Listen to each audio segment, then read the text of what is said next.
In the early 1980s, Rockford, Illinois, was a typical Midwestern industrial center. It had a population of about 140,000, auto parts and machine tool factories, and a close-knit community where everyone knew everyone else. The region's economy was in decline as several large factories closed, which was taking a toll on the residents. Unemployment was rising, and young people were looking for ways to cope with the uncertainty. This was the context in which twin brothers David and Daniel Clark, born in 1962 to an ordinary working-class family, grew up. David and Daniel were identical twins, making them a local landmark. Their mother, Linda Clark, was a city secretary, and their father, William, was a mechanic at one of the surviving factories. The family lived in a modest two-story house on the outskirts of Rockford, in a neighborhood where neighborhood children played outside until sunset and adults gathered in the evenings to discuss the news. The Clarks were a respectable family, although not particularly wealthy. Linda and William raised their sons to be disciplined and hardworking, instilling in them the values typical of a conservative community at the time. From an early age, David and Daniel were inseparable. They attended the same school, wore the same clothes, and often finished each other's sentences. Teachers and classmates noted that the twins had an almost supernatural connection. They could read each other's thoughts and acted as one. Their photos were often confused in school yearbooks. Despite their slight differences, David wore glasses, while Daniel preferred contact lenses. Both were of average height, slim build, with dark hair and brown eyes. Their physical resemblance reinforced their reputation as an inseparable duo. In high school, the twins began to show different interests. David was interested in mathematics and dreamed of becoming an engineer, while Daniel was drawn to art and literature. He often wrote poems and essays, which were published in the school newspaper. Despite their different interests, they remained close. Friends recalled that the brothers rarely argued and always supported each other. For example, when David got the lead role in a school play, Daniel helped him rehearse, although he himself did not take part in the production. Rockford was a town where social norms were strictly observed in those days. Conservative values, reinforced by religious traditions, determined the behavior of residents. Church played an important role in the life of the community, and the Clark family regularly attended Sunday services at the local Baptist church. This environment formed expectations for young people: study, work, start a family. Any deviation from these norms could cause condemnation. The twins, being popular among their peers, tried to live up to these expectations, but their unusual closeness sometimes caused whispers. Classmates noticed that the brothers preferred to spend time alone, avoiding large groups, which was unusual for teenagers their age. After graduating from high school in 1980, David enrolled in a local community college to study engineering, and Daniel began working at a bookstore while taking creative writing classes. They continued to live in their parents' home, which was typical for young people in Rockford, where the economic situation made it difficult for many to immediately acquire their own home. Their second-story room was filled with books, rock band posters, and old school trophies. Neighbors and family acquaintances described them as polite, quiet young people who always stuck together. But behind this facade lay a dynamic that few understood. Their parents, busy with work and household chores, didn't notice the changes in their son's behavior. Friends, though they saw their constant closeness, dismissed it as a characteristic of twins. In 1982, when the brothers turned 20, their lives began to change. They began spending more time outside the home, visiting local cafes and abandoned places on the outskirts of town, like an old warehouse by the Rock River. These places, away from prying eyes, became their sanctuaries where they could be themselves. The economic downturn in Rockford also affected the Clark family. William lost his job at the plant in 1981, which increased the financial pressure on the family. Linda took on extra hours at the office, and the twins began looking for ways to help their parents. David worked as a tutor, and Daniel occasionally took shifts at a local printing plant. Despite the difficulties, they continued to support each other, which only strengthened their bond. However, it was during this period that the first signs of tension began to appear, which would later lead to tragic events. By 1982, David and Daniel Clark, both in their 20s, were spending more and more time away from their parents' home. Rockford, Illinois, with its conservative atmosphere and limited opportunities for young people, forced them to seek out secluded places where they could be alone. One such place was an abandoned warehouse on the banks of the Rock River, a few miles from downtown. The building, once used to store industrial equipment, now stood empty, with broken windows and weed-grown walls. Here, away from prying eyes, the brothers could talk openly and spend time without fear of judgment. Their relationship, which began as a simple brotherly bond, gradually developed into something more personal. Evidence from friends and acquaintances later collected by police indicated that David and Daniel had become unusually withdrawn. They were increasingly less likely to attend local parties or hang out at popular spots with young people, such as Bobby's Diner on Main Street. Instead, they preferred solitary walks or evenings in their room, where they listened to music and discussed their future plans. One of their school friends, Michael Reed, later told investigators that he noticed the brothers exchanging lingering glances and often holding hands when they thought no one was looking. Michael dismissed this as just a twin thing. Social norms in Rockford in the early 1980s were strict. Conservative values, reinforced by a religious community, left little room for deviation from traditional behavior patterns. At that time in the United States, discussing personal relationships outside the norm was taboo, especially in small towns. David and Daniel, aware of this, carefully concealed their relationship. They avoided any public displays of intimacy and tried to maintain the image of ordinary brothers. David continued his studies in college, and Daniel worked in a bookstore, where he was valued for his erudition and ability to engage in conversation with customers. Their refuge, in addition to the warehouse, was a small park on the outskirts of the city, where people rarely appeared in the evenings. Here they would sit on a bench by the river and talk for hours. Daniel sometimes brought his poems, which he read aloud to David. One of these texts, later found among Daniel's personal belongings, contained lines about freedom and the impossibility of being yourself in a world full of restrictions. These notes, although not directly referring to their relationship, hinted at the internal struggles the brothers faced. The Clark family, immersed in household and financial concerns, did not notice the changes in the son's behavior. Linda, the mother, was busy with work and household chores, and William, the father, spent a lot of time looking for new income after losing his job. The twins, in turn, tried not to attract attention. They continued to help their parents. David gave part of the money from tutoring, and Daniel sometimes bought groceries for the house. Their efforts to support the family only strengthened the neighbors' opinion that the Clarks were a model family. But rumors began to spread among the group of friends. Some classmates who had seen the brothers in the park or at the warehouse began to ask questions. One of their acquaintances, Emily Jones, who worked with Daniel at the bookstore, noticed that he often mentioned David in conversations, describing him with unusual warmth. Emily told the police that she once saw Daniel quickly remove a photograph of him and David sitting close together when she went into the back room of the store. Such small details did not initially raise suspicions, but later they became part of the overall pattern. By early 1983, the brothers had become even more cautious.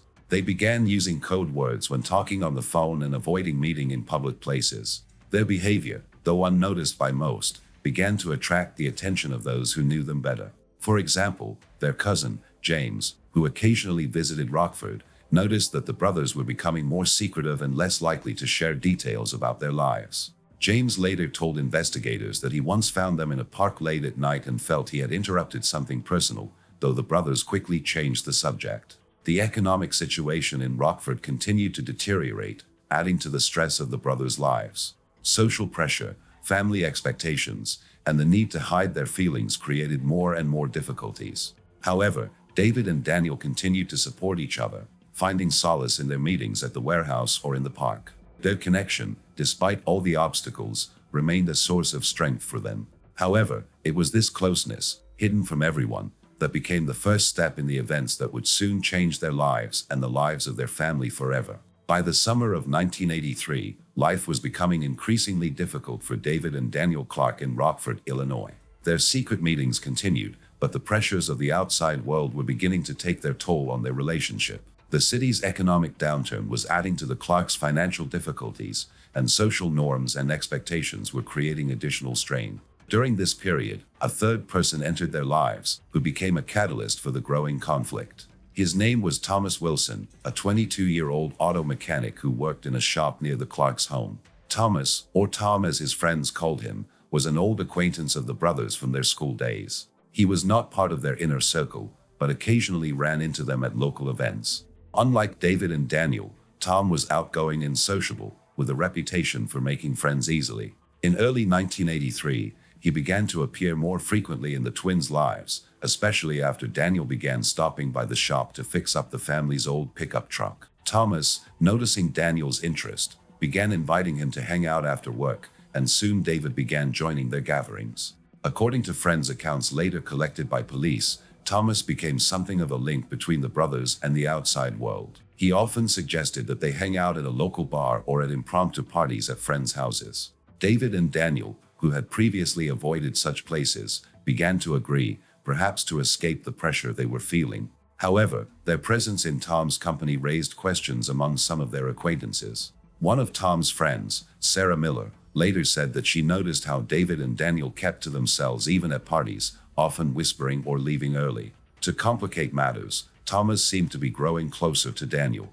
Witnesses reported that Daniel would often mention Tom in conversation, while David seemed more reserved in his presence. One of Tom's colleagues at the workshop, Richard Bailey, recalled seeing Daniel and Thomas alone for a long time by the car, while David waited nearby, looking irritated. These moments indicated early signs of tension between the brothers, although no one around them understood the full extent of their relationship. The Clark family also began to notice changes. Linda, the mother, later told investigators that David had become more withdrawn and irritable, especially when it came to Daniel. She attributed this to the stress of school and financial difficulties, unaware of the hidden side of their lives. William, the father, who by then had found temporary work in construction, was too busy to follow his son's affairs. However, he noticed that the brothers were spending less time together at home, which was unusual for them.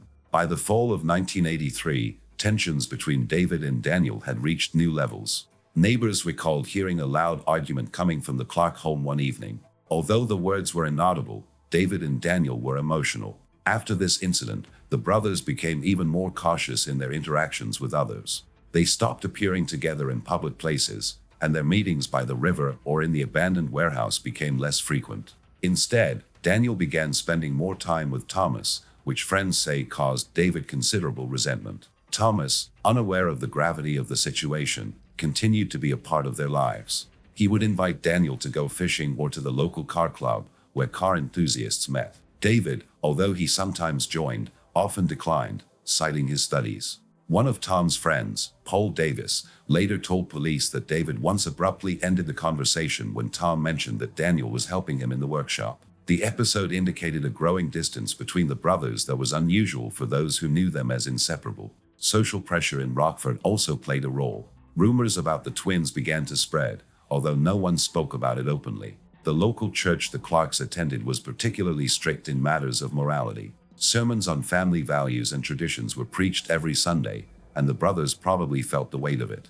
Daniel, who was more emotional, sometimes missed church services, which displeased Linda. David, on the other hand, continued to attend, perhaps to avoid unnecessary questions. By late 1983, the situation at the Clark home had become even more strained. Financial difficulties, social pressure, and the arrival of Thomas had created a rift in the brothers' relationship. Their secret affair, once a source of support, was now a source of conflict. Daniel, friends say, seemed more open to new acquaintances, while David became increasingly withdrawn. These changes, though imperceptible to most, were a harbinger of the events that would soon rock Rockford. By early 1984, tensions between David and Daniel Clark in Rockford, Illinois, had reached a breaking point. Their secret relationship, complicated by the emergence of Thomas Wilson, began to unravel under the pressure of external circumstances and internal conflicts. On the evening of March 12, 1984, an incident occurred that would change the life of the Clark family and shake the local community. That day became a turning point in the brothers' story, ending with the death of one of them. According to police reports, around 9:30 p.m., Rockford police received a call from a neighbor of the Clark family who reported loud screams coming from their home on Elmwood Street. When officers arrived, they found Daniel Clark's body in the living room on the first floor. The cause of death, as an autopsy later determined, was a severe wound inflicted by a sharp object. David Clark was at the scene, in a state of shock, with blood stains on his clothing. He was immediately detained for questioning. Thomas Wilson, who investigators say was in the house shortly before the incident, was also called to the station to give a statement. The investigation reconstructed the timeline of events based on evidence, clues, and David's testimony. That evening, Daniel and Thomas returned to the Clarks' home after a trip to the car club where they had spent several hours. David, who had stayed home studying for an exam, greeted them in a tense atmosphere. Neighbors later confirmed hearing loud voices about an hour before the police arrived. One of them, John Carter, said he saw Thomas leave the house at around 9 p.m., looking worried, after which the noise in the house increased. The police report indicates that the dispute between the brothers began in the living room. An overturned chair and broken glass from a coffee table were found at the scene, indicating a physical altercation. A kitchen knife found near Daniel's body was identified as the murder weapon. Fingerprints on the knife belonged to David, which became a key piece of evidence. David, in his initial statement, claimed to have acted in a fit of passion, but did not provide a clear explanation for the reason for the altercation. He mentioned that the conversation with Daniel was about their personal differences, but declined to go into detail. Thomas Wilson, interviewed that same night, said he left the house after a brief argument with David. He said David was irritated by his presence and accused him of interfering with his relationship with Daniel. Thomas claimed he was unaware of the depth of the conflict between the brothers and left to avoid further escalation. His account was supported by the police timeline, as cameras at a nearby gas station captured him passing by at 9:05 p.m. The reaction of the Clark family was immediate and emotional. Linda, the mother, returned home from work at about 10 p.m. to find police and paramedics there. She later said she could not believe what had happened, as she had never seen any serious conflict between her sons. William, the father, who was on the night shift, was called to the station and told of the tragedy. Neighbors gathered outside the house, expressing shock and bewilderment, as the Clark family had always seemed close-knit. The local community reacted with surprise and grief. Rockford, where news traveled fast, was shocked. The local newspaper, the Rockford Register-Star, published an article about the incident the next day, describing it as a tragedy in an ordinary family. The article did not mention the details of the brothers' personal relationship, as the investigation had not yet uncovered all the details. However, rumors that had already been circulating about the twins began to intensify, although no one dared to discuss them openly. Police raided the Clarks' home, seizing personal items from the brothers, including Daniel's diary and letters he had written but never sent. These documents, while not directly revealing the nature of their relationship, hinted at the emotional struggles and pressures Daniel was facing. For example, one entry read, "I want to be free, but this city is suffocating." These words would later be discussed at trial, but were not introduced as key evidence. David, taken into custody, spent the night at the station. His behavior, according to officers, was subdued. He barely spoke and refused to eat. A lawyer assigned to him the next day began to prepare a defense based on an emotional breakdown. Meanwhile, the police continued to gather evidence, interviewing friends, colleagues, and neighbors. Particular attention was paid to Thomas, but his alibi was confirmed and he was not a suspect. The tragedy at the Clark home was a turning point not only for the family, but for Rockford as well. What began as a personal conflict soon became a center of attention, revealing hidden tensions in the brothers' lives and those around them. Following the events of March 12, 1984, in Rockford, Illinois, the death of Daniel Clark and the arrest of David shocked the family and the community. The trial began in June 1984. David was charged with second-degree murder. Prosecutors argued that he acted in a fit of passion, while his attorney insisted that the crime was unplanned. Witnesses, including Thomas Wilson, confirmed the altercation but did not reveal details of the brothers' personal relationship. Daniel's diary was used sparingly because of its general nature. In August 1984, David was sentenced to 15 years in prison with the possibility of parole after 10 years. The sentence was controversial. Some considered it lenient, others considered it a tragedy for the family. Linda and William Clark were devastated. The Rockford community, conservative and religious, avoided discussing the twin rumors, and the media focused on the family drama. The church community distanced itself from the Clarks, adding to their isolation. Linda quit her job, and William became withdrawn. In 1985, they sold their house and moved. Thomas Wilson left Rockford, facing skepticism. The Clark story reflected the pressures of social norms and economic hardship in the United States in the 1980s, highlighting how hidden conflicts can lead to tragedy. David was paroled in 1994 and moved to another state, avoiding contact with Rockford. The story remains a reminder of the fragility of family ties and the restrictions of society at the time.